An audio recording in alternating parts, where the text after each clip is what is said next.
Hey guys, Tom here with cellphonetrek.com. Today we have the HTC Evo 4G and the HTC Aria for the AT&T market. Evo is obviously for Sprint and AT&T contains the Aria. Both of them are Android 2.1.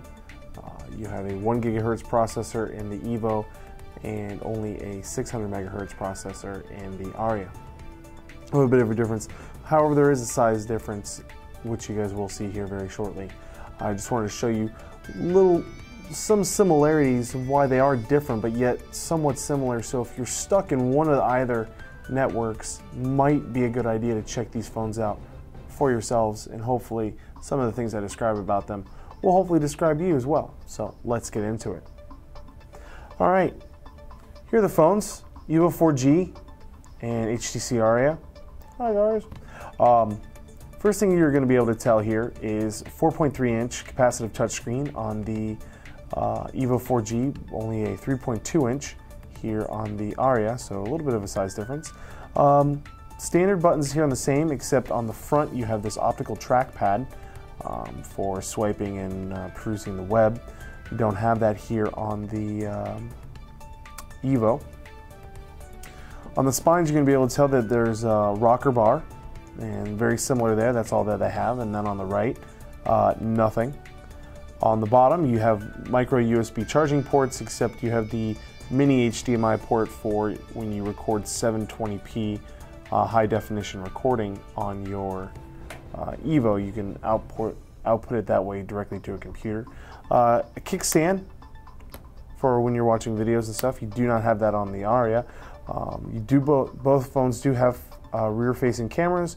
However, the Aria is only a 5 megapixel autofocus camera, and this is an 8 megapixel autofocus camera with dual LED flash. Speakerphone located again right next to one another.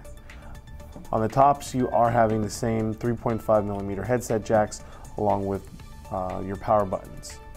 So let's put those on. Here you go. Bring me home.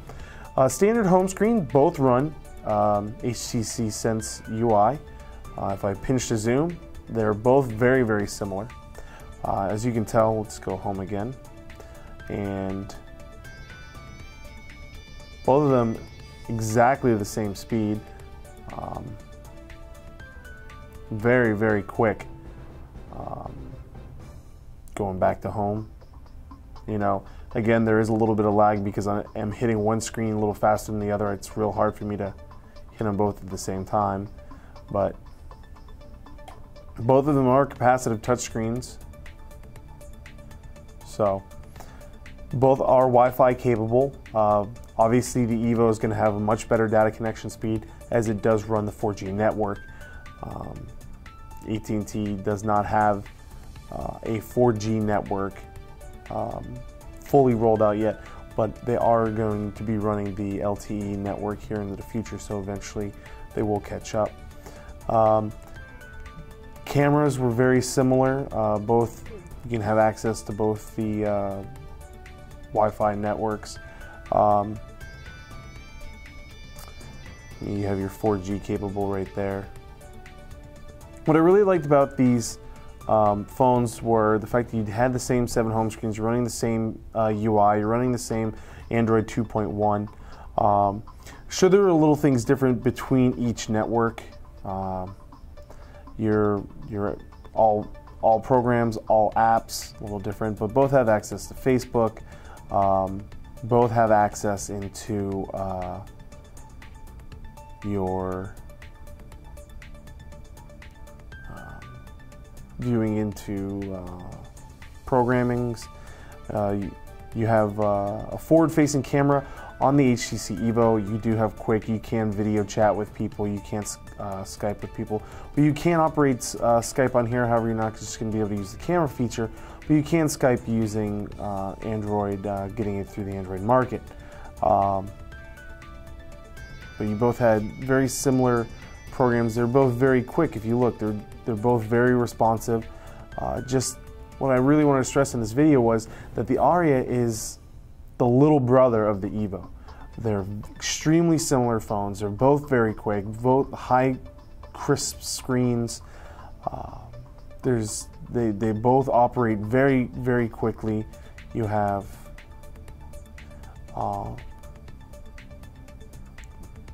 you know, the one of the things I did notice in here is the ability for you can come in here and change your wallpaper, but you can't have live wallpaper here, which I found a little disappointing. You go into wallpaper in your menu, and you see you have HTC wallpapers and gallery and live wallpapers.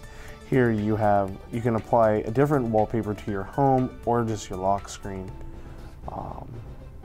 We'll just do home, and you can only do HTC or photos. Photos is the same thing as gallery, but you can't have live wallpapers in here. I personally like the maps.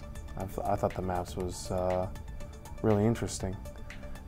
And then, you know, you've got photos in here. So we don't have any good photos.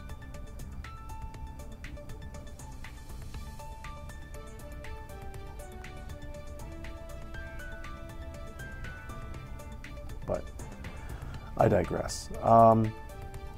Music listening, it was really, really similar.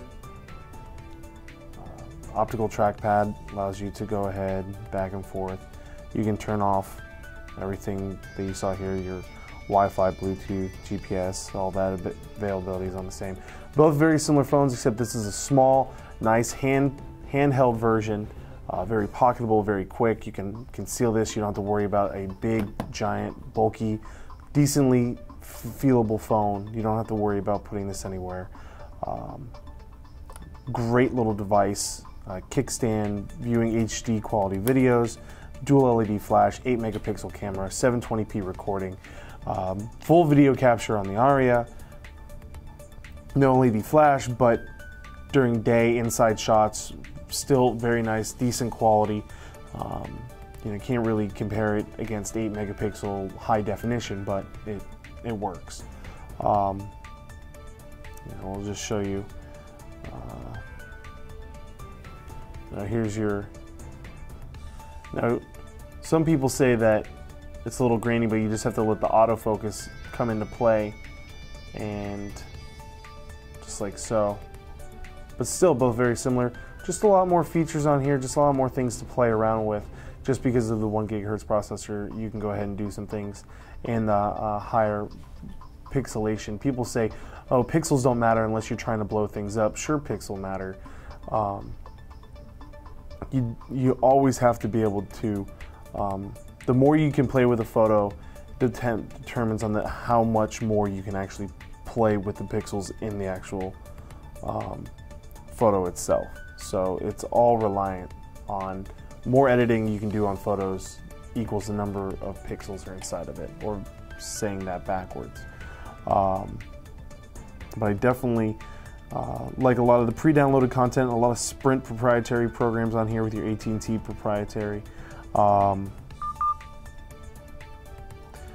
Battery life on the Aria was much better than we found on the Evo. Just unfortunately, that's what it was.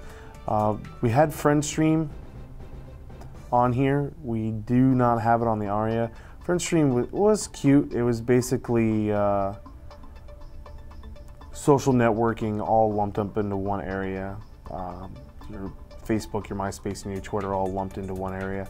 You know, for here you had the apps and whatnot, but so you got your widgets, and you've got we did have FriendStream on here. I didn't know that.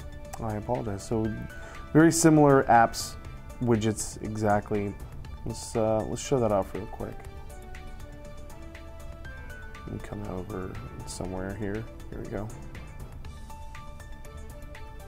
Widgets. There's some added widgets on here we don't have, but you know, you do have analog clock, bookmarks, calendars. Let me go down here real quick.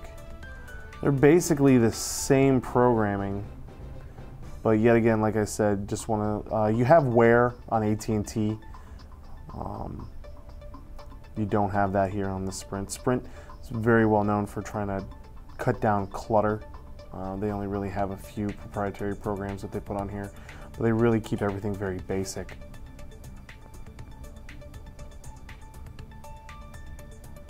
But again, as you can tell, some of the colors are a little different, like settings. In the settings, they're just a little bit different in some of the colors. Seem to be, because it's a smaller screen, seem to have a little brighter colors in here. Definitely seen, if you guys can tell, like look at the green in this here and the green in this there. It just seems to be a sharper color, and it's just because of the smaller screen. So overall, I mean, if you were to compare hardware to hardware, the Evo obviously wins. But really what this was a comparison is the fact that if you are on the AT&T market, or you're tired of being on Sprint's market and you want to go to AT&T, or you're on AT&T and you want to go to Sprint and you really like the Aria or you really like the Evo, they're really a good switch between. You're losing hardware when you're going into the Aria, but you're not really losing performance. So it's something really to think about. So that was the Aria versus Evo 4G review. Again, it's just to help you guys determine if you guys are switching between, you guys want to hold on to a good HTC product, you guys like HTC Sense, you guys like 2.1. Definitely this is a good little sister, little brother of the Evo 4G, so there you go. Again, my name is Tom. I'm from cellphonetrek.com. Go to cellphonetrek.com for all your latest cell phone news and reviews. You can find out what the hottest accessories on the market right now, and also see what phones might or might not be coming out for Christmas. Find us on Facebook and Twitter. Go to Facebook and Twitter and type in cellphonetrek, T-R-E-K, and you can find us there and friend us, like us, follow us, see what's going on. So I appreciate it. Thanks for watching this video. I hope you have yourself a great day.